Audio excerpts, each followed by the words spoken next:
नमस्ते।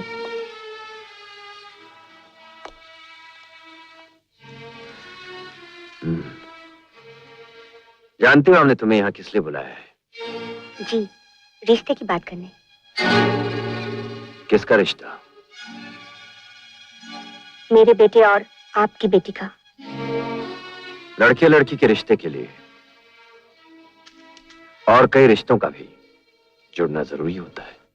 अगर आप अपनी अमीरी और हमारे गरीबी की बात कर रहे हैं तो मैं कहूंगी दौलत आपके घर के गुलाम जरूर है, पर हम लोग भी भूखे नहीं रहते चौधरी साहब। मेहनत करके मेरा बेटा इतना जरूर कमा लेता है कि इज्जत के साथ अपनी जिम्मेदारियों को पूरा कर सके। सिर्फ जिम्मेदारियां पूरा करने का नाम जिंदगी नहीं है। जिस छत के नीचे तुम इस वक्त खड़ी हो, तुम्हारे घर जैसे 10 घर बन सकते हैं यहाँ। चौधरी साहब, मैं उन औरतों में से नहीं हूँ जो अपने बेटे की मोहब्बत के लिए अमीरी की चौखट पर गिर गिराए, उससे भीख मांगे। आपने मुझे अगर ऐसी जली कटी बातें सुनाने के लिए बुलाया है तो बेहतर है मैं यहाँ से चली जाऊं। जाने के लिए ही हमने तुम्हें यहाँ बुलाया है। इस घर से, हमारी बेटी की जिंदगी से और इस इलाके से भी।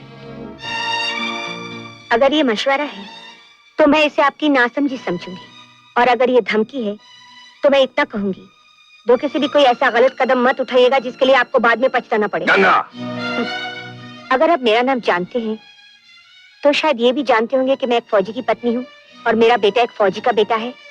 धौंस में आकर डर जाने वाला खून हमारे खानदान की रगों में नहीं है। झूठ बोल रही हो तुम।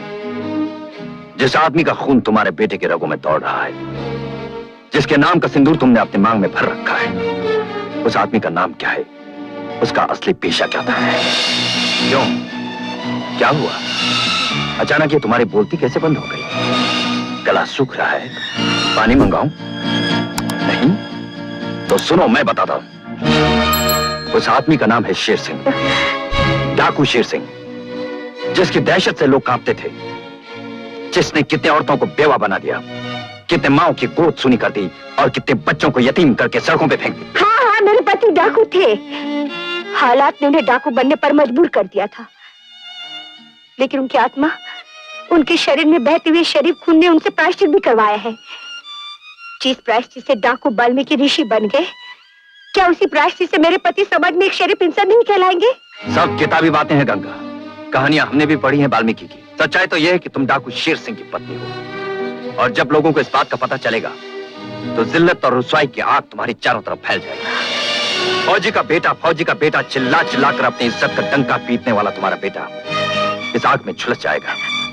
लोगों के ताने उसे किसी से आंख मिलाने लायक नहीं छोड़ेंगे। और हाँ, धौंस में ना आने वाली जिस गर्म खून की तुम अभी अभी बात कर रही थी, अगर वो खून खोल उठा तो तुम्हारा बेटा या तो अपने बाप की तरह 2-4 का खून करके डाकू बन जाएगा या फिर आत्महत्या कर लेगा।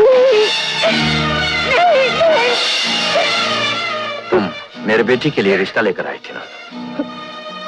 पहले अपना और अपने पति का, समाज और अपने खानदान का, अपने बेटे और उसके बाप का रिश्ता तो ठीक करके आओ।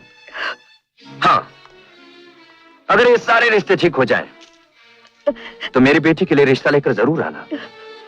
मेरे घर के चारों दरवाजे खुले रहेंगे तुम्हारे लिए। अगर नहीं तो अपने मनहूस बेटे को लेकर इस गांव से हमेशा के लिए रिश्ता तोड़कर चली जाना, वरना मुझे डर है कहीं तुम्हारे बेटे का जिंदगी से रिश्ता ना टूट जाए।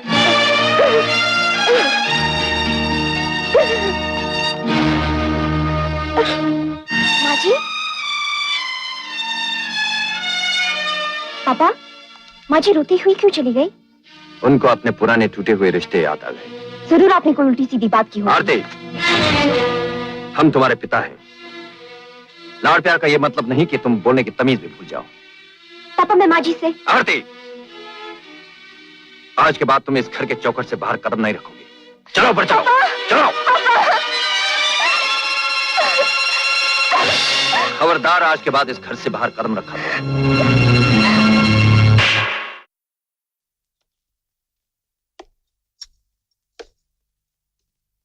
अरे मामी, तुम आ गई? आ गई? माँ तुलसी, मैं तुझे जान से मार दूंगा। किधर जा रही है? दरवाजा पकड़ के मार दूंगा। माँ बचाओ, तो इसकी बचाओ। शादी जल्दी से करवा दे, बहुत शरारत करने लगी है माँ। मेरी शादी जल्दी करवा रहे हो ताकि तुम्हारी जल्दी हो जाए। बड़े होने की वजह से तुम्हारा नंबर पहले लगेगा, है ना मामी? तुम दोनों को बकबक करना है तो बाहर जाकर करो, मुझे जरा अकेला छोड़ दो।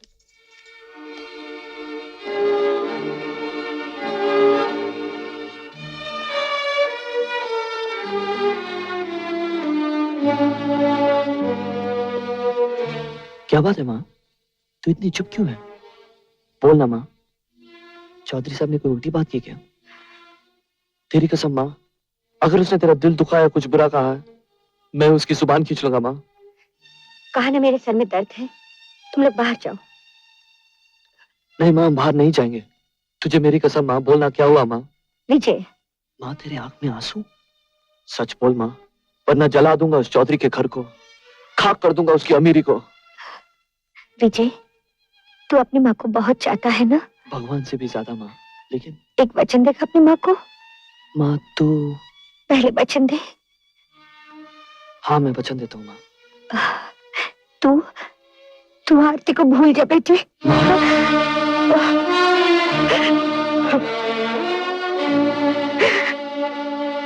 ये क्या कह रही हो मामी? ठीक ही कह रही हूँ, वो अमीर बाप की बेटी है, सोने के पालने में पलकर बड़ी हुई है, उसके साथ अपने विजय का क्या मेल? अगर दौलत ही हम दोनों के बीच में दीवार है तो मैं चौधरी से ज्यादा पैसे कमा के दिखाऊंगा माँ। कहाँ से लाएगा वो इज्जत, वो शान और शौकत जो उसके पास है? जानता है उसका खानदान कितना ऊंचा है? तो क्या एक फौजी का खानदान छोटा होता है माँ? फौजी फौजी फौजी, तेरे पिताजी फौज में थे, इतने सालों से उनका कोई पता ही नहीं। एक अकेली औरत जो पति के सहारे के बिना अपने बच्चे की परवरिश करे, दुनिया का कोई भी इंसान उसकी तरफ उंगली उठा सकता है। लेकिन दुनिया जानती है वो मोर्चे पे जंग लड़ने गए थे माँ, दुश्मन की कैद में है, और ये सबूत मिलिट्री की फाइलों में होगा, सरकारी रिकॉर्ड में होगा माँ। और मैं दुनिया की जुबान बंद करने के लिए ये सबूत लाऊंगा, जरूर लाऊंगा माँ। कोई सबूत नहीं इस बात का, कोई सबूत नहीं। इसका मतलब तूने आज तक झूठ बोला? मेरे पिता फौज में नहीं, कोई कौन था मेरा बाप? क्या पेशा था उसका? बोल माँ, किसने तेरी मांग में सिंदूर भरकर तुझे बेसहारा छोड़ दिया और चला गया? कौन है जिसका खून मेरी रगों में दौड़ रहा है, जिसने तुझे खून के आंसू बहाने पर मजबूर किया है? कौन है जिसके नाम की तू आज तक पूजा करती है, जिसने तुझे जमाने के सामने गाली बनाकर रख दिया है? मैं उसका खून पी जाऊंगा माँ, मुझे बोल उस दलील का नाम बोल। खबरदार जो एक लफ्ज भी उनके खिलाफ अपने मुंह से निकाला, तेरे लिए इतना ही काफी है कि तेरी माँ उनके नाम के सहारे जीती है और एक दिन उनके नाम के साथ मर जाएगी। जिस नाम की वजह से तू आज शर्मिंदा हो गई, जिस नाम की वजह से मेरा प्यार बर्बाद हो गया, आज के बाद मैं उस नाम को मेरी जिंदगी की किताब से काट दूंगा। मेरा बाप मेरे लिए मर चुका है। विजय! कौन?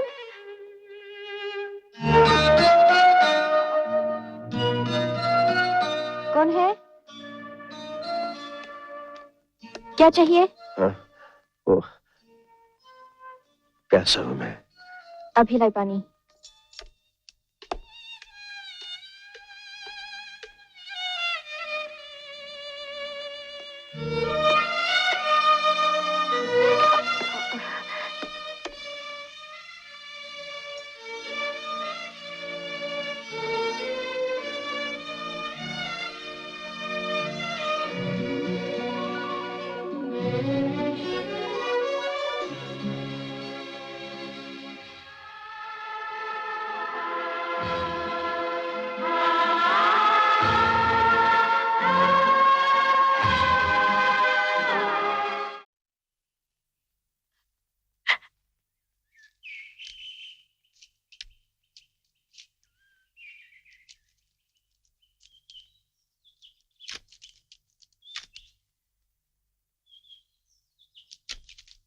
गंगा,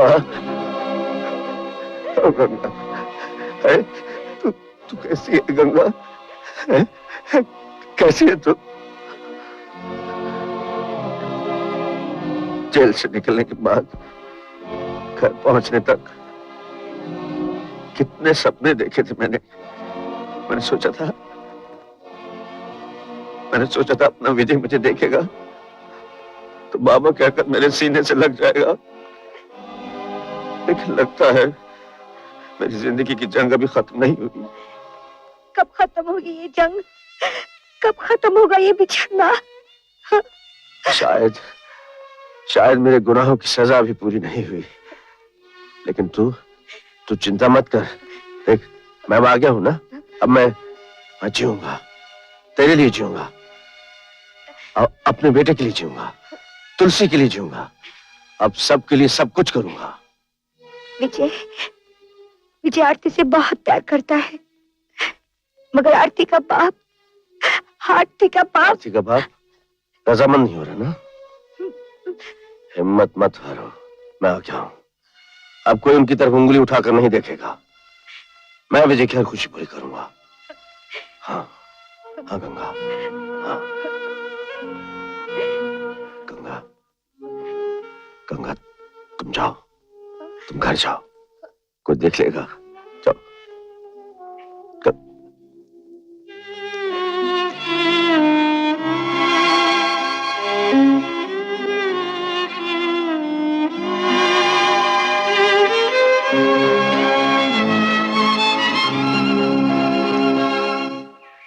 विजय,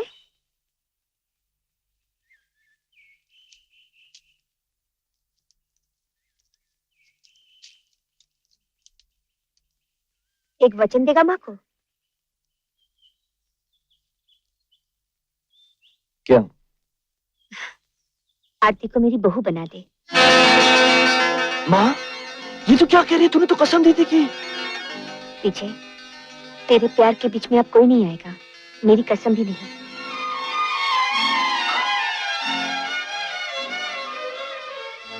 मैं आरती को मिल के आता हूँ। हाँ।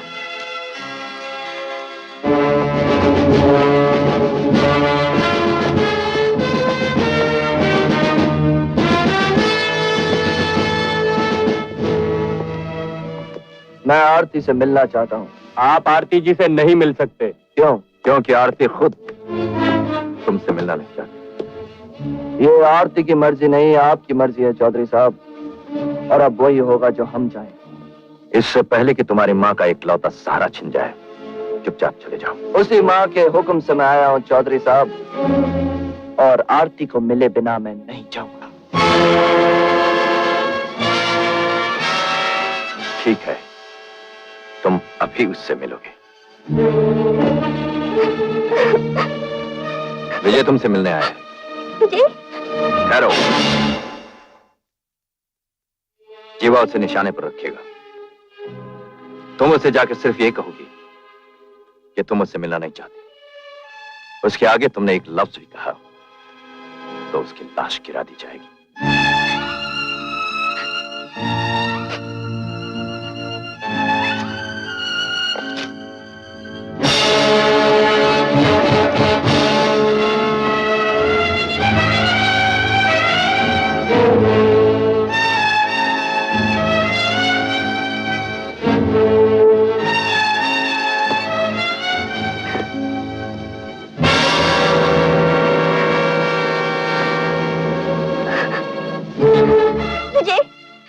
चले जाओ यहाँ से, मैं तुमसे मिलना नहीं चाहती।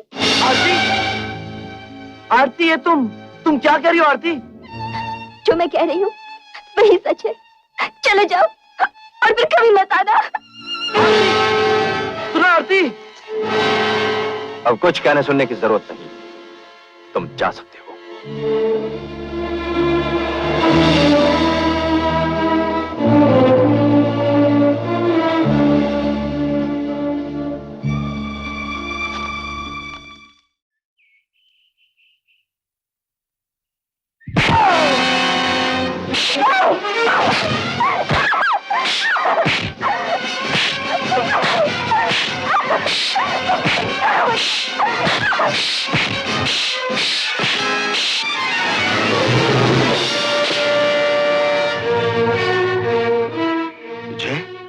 विजय, विजय, विजय, अगर जिंदगी प्यारी है तो चला जाए यहाँ से।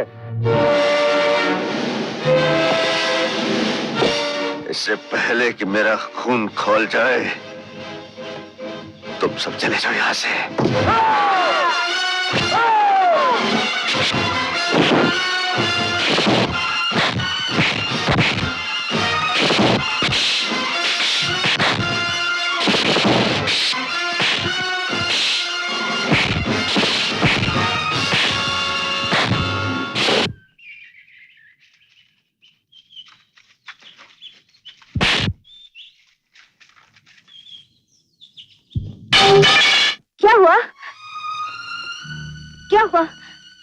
घबराने की बात नहीं, मामूली जख्म है, हल्दी गर्म करके लगा दीजिए।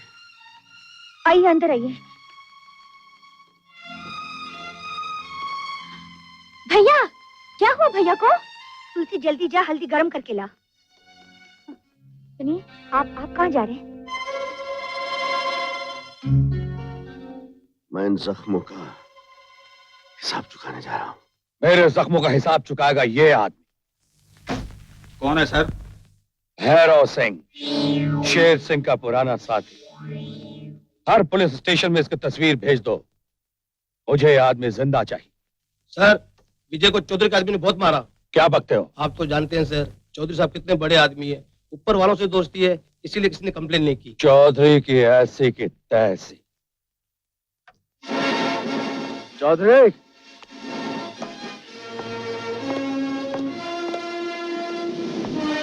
ओ चौधरी। कौन है?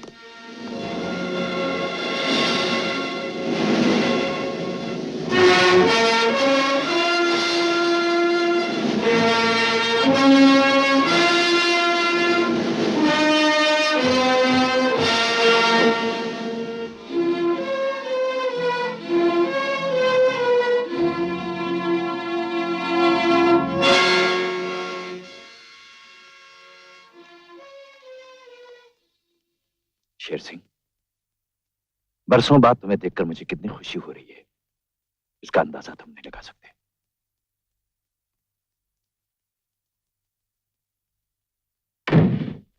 जिन पापों की याद से पीछा छुड़ाने के लिए हमने 14 साल पश्चाताप किया, उसका एक नमूना आज सामने देख लेने से हमें कितना दुख हो रहा है, इसका अंदाजा तुम नहीं लगा सकते दौलत सिंह। यहां लोग हमें चौधरी साहब के नाम से जानते हैं। अच्छा, और मुझे भी लोग बहादुर सिंह के नाम से पुकारते हैं। मगर हम दोनों के पुकारे जाने में एक फर्क है। तुम्हारा 14 साल का पश्चाताप इस बात का सबूत है कि तुम डाकू शेर सिंह थे, जिसने अपना नाम बदलकर बहादुर सिंह रख लिया है। लेकिन मेरा ऐसा कोई रिकॉर्ड नहीं कि मैं दौलत सिंह था या हूं। अगर तुमने मेरी बात मान ली होती और अपने आप को कानून के हवाले न किया होता, तो आज मेरी तरह तुम भी इज्जत का चोला पहनकर शान की जिंदगी बसर कर रहे होते। तुमने अपने कपड़ों को उजला किया है दौलत सिंह, बल्कि यूं कहो कि दौलत की चादर से तुमने अपने गुनाहों को ढांप लिया है। लेकिन मैंने अपने पश्चाताप से अपनी आत्मा को उजला किया है, अपनी आत्मा को जगाया है। इधर देख, ये खून देख रहे हो? ये खून मेरे बेटे का है। आज से कुछ साल पहले ऐसा ही खून मैंने अपनी माँ का देखा था, अपने बाप का देखा था, अपनी बहन और अपने बहनों का देखा था। उस दिन वो खून देखकर मेरा खून खौल उठा था। मैंने खून की नदियां बहा दी थी। आज भी मैं खून की नदियां बहा सकता हूं, लेकिन मैं ऐसा करूंगा नहीं, क्योंकि 14 साल की इस तपस्या ने मुझे इतना सिखाया है कि बदले की भावना का कोई अंत नहीं होता, कोई अंत नहीं होता। अगर मैं कहूं कि ये तुम्हारी बुज़दिली है तो? अरे पूजा कर इस बुज़दिली की, जिसकी वजह से तू, तेरे साथी, तेरा ये घर बच गया, वरना मेरे गुस्से का कहर तुम सबको जलाकर खत्म कर देता। और एक बात और सुन लो दौलत सिंह, मेरा बेटा मुझे जान से ज्यादा प्यारा है। किसी ने उसके प्यार के बीच में आने की कोशिश की, मैं उसे हमेशा हमेशा के लिए खत्म कर दूंगा। धमकी मैं भी दे सकता हूं शेर तुम सिंह। धमकी नहीं दे सकते। क्यों भूल रहे हो कि हम दोनों एक ही कश्ती के सवार हैं? तुम्हारे एहसानों की जिस लक्ष्मण रेखा ने 14 साल तक मेरी जबान को बंद रखा, वो जबान खुल भी सकती है, और जिस दिन वो जबान खुल गई ना, कश्ती पलट जाएगी। डूबेगा तो, क्योंकि पश्चाताप ने मुझे तैरना सिखा दिया है।